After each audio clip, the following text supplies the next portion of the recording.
कार्यक्रम के पुण्यार्चक हैं स्वर्गीय श्रीमती गयाबाई साहू, महेश साहू, गरिमा साहू, ग्रजेश सरोज साहू, संजीव सिडाना, पूजा साहू, आरती साहू, अनायका साहू, गौरव साहू, सादगी साहू, अद्विका साहू, पुनीत अग्रवाल, रोली साहू, दीपमाला साहू, अनिका सिडाना, श्रीमती शकुन, श्री सुरेश चंद जी जैन, सुपुत्र श्री देवेंद्र, श्रीमती सोनम जैन, श्री अमित, श्रीमती मोनिका जैन, कुमारी गौरिका, पुनर्विका जैन एवं समस्त सपरिवार कुरवाई, फर्म सगुन गारमेंट्स कुरवाई, मध्य प्रदेश।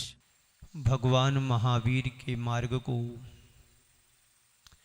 हम सभी आत्मसात कर रहे हैं। भगवान महावीर स्वामी ने हम सभी के लिए दो मार्ग की व्याख्या की है, एक गृहस्थ मार्ग और एक मोक्ष मार्ग। गृहस्थ मार्ग अपेक्षाकृत सरल मार्ग है और मोक्ष मार्ग कठिन मार्ग कहा गया है। जो स्पष्ट रूप से मोक्ष मार्ग पर नहीं बढ़ सकते हैं, उन्हें हमारे आचार्य भगवंतों ने सरल मार्ग बना करके गृहस्थ का मार्ग बताया है। गृहस्थ का मार्ग वह मार्ग है जिस पे हम घर गृहस्थी में रह करके अपने जीवन को आगे बढ़ा सकते हैं और परंपरा से मोक्ष के अधिकारी भी बन सकते हैं। इसी बात की श्रृंखला हम सबके बीच में चल रही है। श्रावक के षट कर्मों में बताया गया है देव पूजा, गुरु उपासना, स्वाध्याय, संयम, तपः, दानम चेति गृहस्थानाम षट कर्माणि दिने दिने। एक श्रावक के प्रमुख कर्तव्यों में 6 आवश्यक बतलाए गए हैं। उन 6 आवश्यक कर्तव्यों में से प्रथम कर्तव्य का व्याख्या हुआ। देव पूजा के बारे में हम सभी ने समझा। उसके बाद गुरुओं की उपासना करना दूसरे नंबर का एक कर्तव्य था। आज तीसरे नंबर पर स्वाध्याय के बारे में चर्चा करना है। स्वाध्याय हमारे जीवन का परम तप कहा गया है। स्वाध्याय के माध्यम से हम अपने जीवन को संभालने का पुरुषार्थ कर सकते हैं। हम किसी नए रास्ते पर चलते हैं तो रास्ते के ज्ञान के साथ साथ रास्ते की दिशा का भी हमें ज्ञान होना जरूरी है। जब तक दिशा का सही बोध नहीं होगा, ज्ञान नहीं होगा, तब तक हम अपनी मंजिल को प्राप्त नहीं कर सकते हैं। हम अपने गंतव्य तक पहुंचने में असमर्थ रहते हैं। इसलिए देव और गुरु के माध्यम से मार्ग जानने के बाद, उसमें साहस जुटाने के बाद, उसमें स्थिरता लाना है तो वह स्वाध्याय से ही आती है। स्वाध्याय के माध्यम से हम अपने जीवन को सफल बनाते हैं।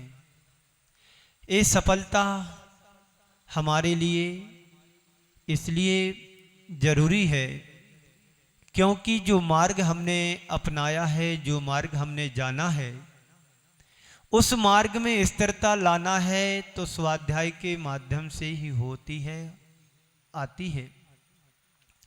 हमारे जीवन में बहुत सारी विसंगतियां जीवन से जुड़ जाती हैं। एक दिन मैंने कहा था, धर्म हमारे लिए जीवन में आई हुई विसंगतियों को संभालने में काम करता है। धर्म हमारे संकटों को टाल नहीं सकता है, लेकिन धर्म के माध्यम से हम संकटों को सहन कर सकते हैं। ऐसे ही हम अपने जीवन, जो हमारे जीवन में अनेक प्रकार की विसंगतियां आती हैं, प्रॉब्लम्स आती हैं, दिक्कतें आती हैं, समस्याएं आती हैं, उन समस्याओं को संभालने के लिए स्वाध्याय परम तप कहा गया है।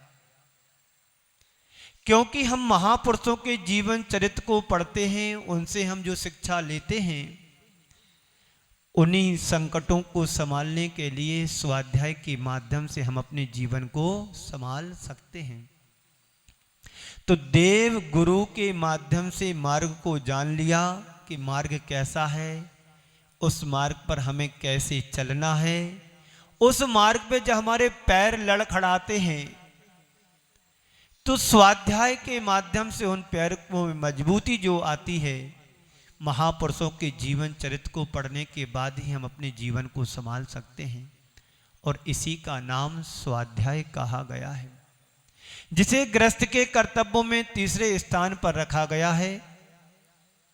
जिनेंद्र भगवान की पूजन पाठ अर्चना से अपने जीवन को मंगल प्रेरणा पाते हैं, लेकिन सदगुरु के सत्संग में जाकर के हम अपने जीवन में परिवर्तन भी ला सकते हैं और उसमें स्थिरता स्वाध्याय से आती है। इसलिए संतों ने कहा है स्वाध्याय परम तपः।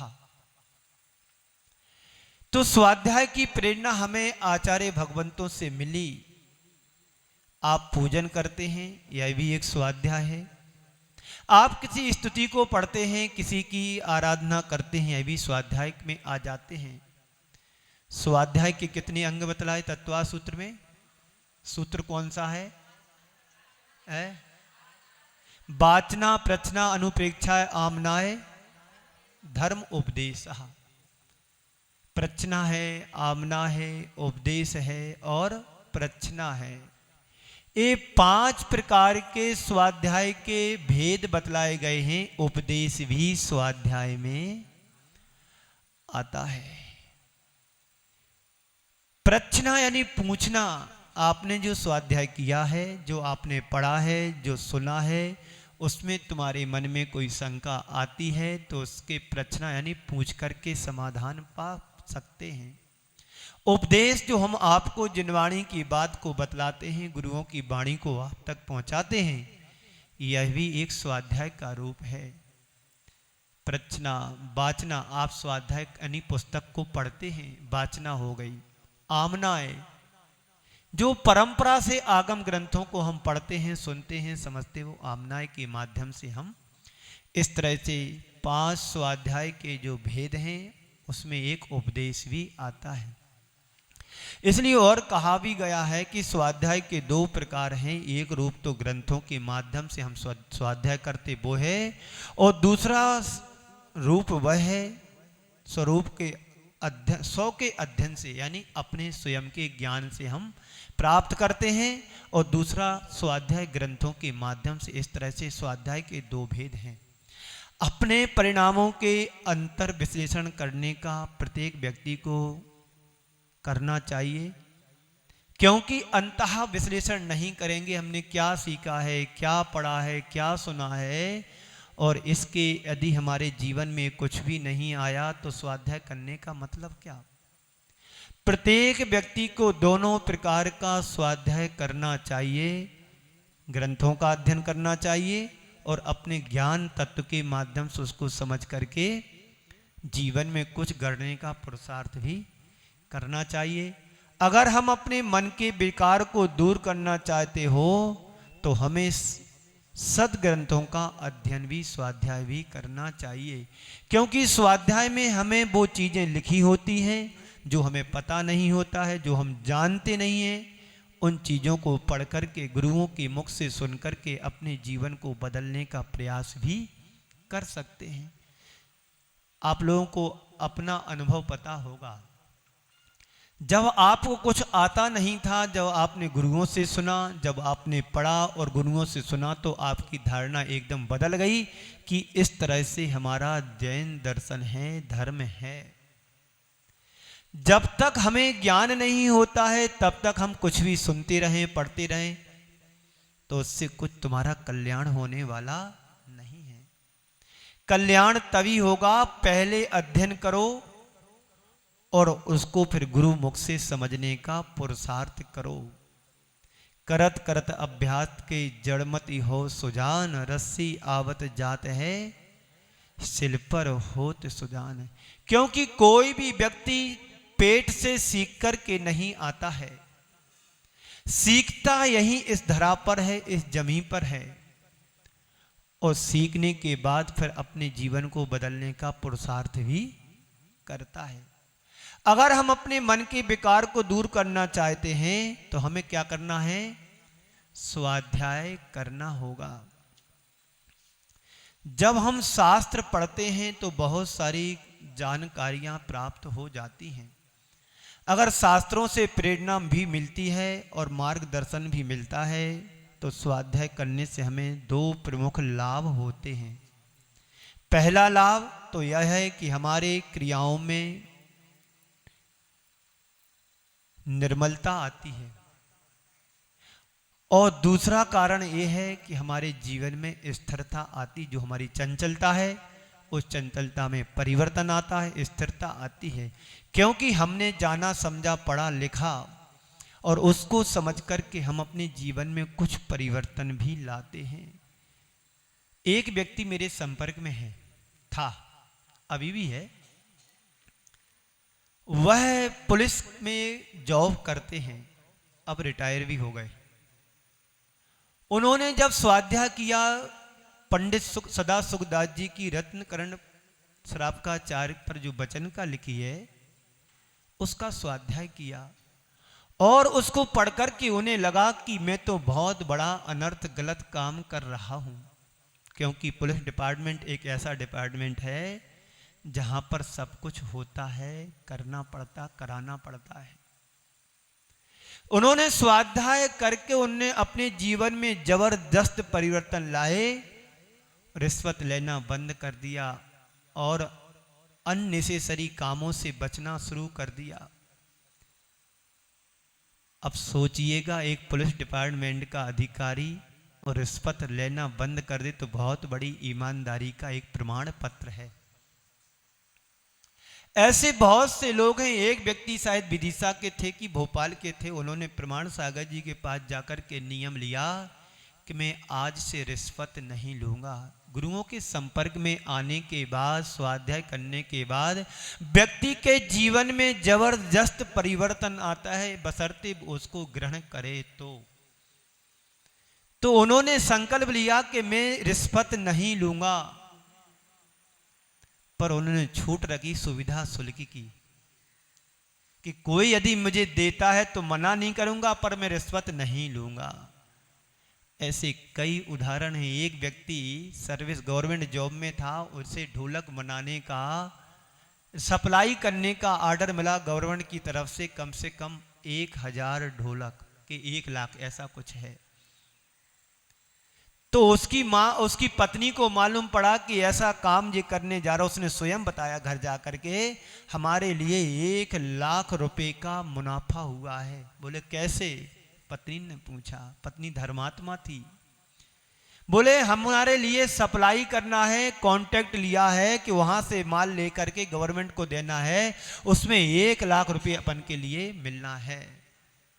पत्नी ने कहा कि मुझे ऐसा पाप का पैसा नहीं चाहिए जिसमें हिंसा का कार्य छिपा हो।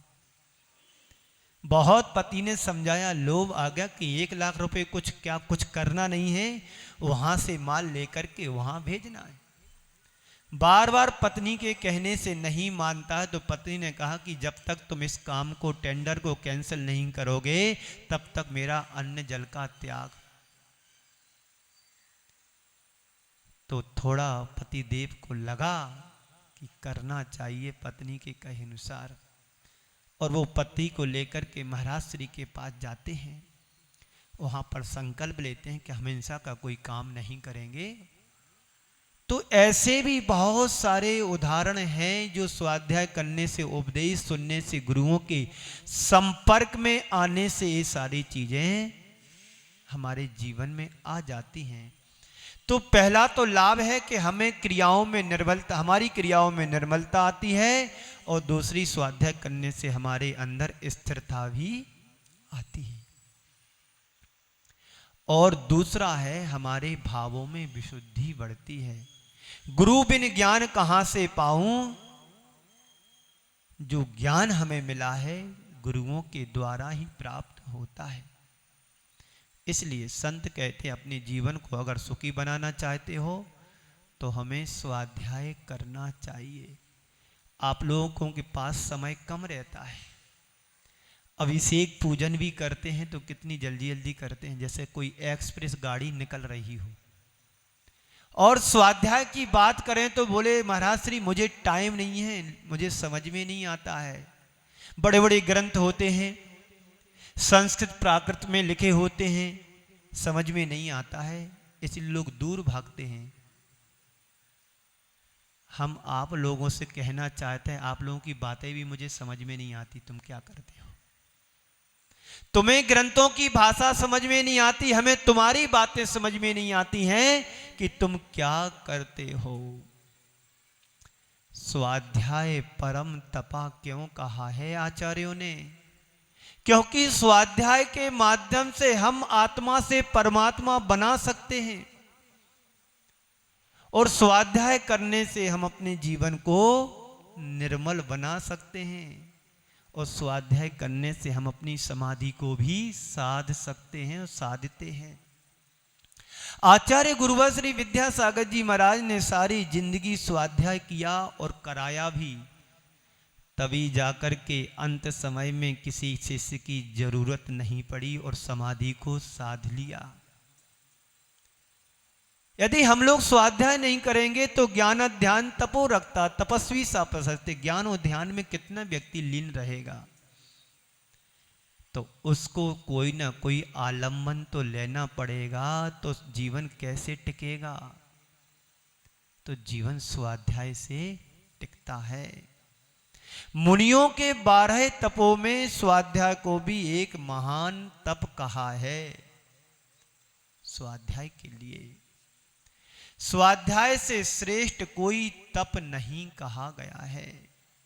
कुमार्ग की ओर भागते हुए मन को स्थिर बनाए रखने के लिए स्वाध्याय का आलंबन लेना परम सहायक कहा है। श्रेष्ठ एक आलंबन है स्वाध्याय। इस कार्यक्रम के पुण्यार्जक थे स्वर्गीय श्रीमती गयाबाई साहू, महेश साहू, गरिमा साहू, गृजेश सरोज साहू, संजीव सिडाना, पूजा साहू, आरती साहू, अनायका साहू, गौरव साहू, सादगी साहू, अद्विका साहू, पुनीत अग्रवाल, रोली साहू, दीपमाला साहू, अनिका सिडाना, श्रीमती शकुन, श्री सुरेश चंद जी जैन, सुपुत्र श्री देवेंद्र, श्रीमती सोनम जैन, श्री अमित, श्रीमती मोनिका जैन, कुमारी गौरिका, पुनर्विका जैन एवं समस्त सपरिवार कुरवाई। फर्म सगुन गारमेंट्स कुरवाई, मध्य प्रदेश।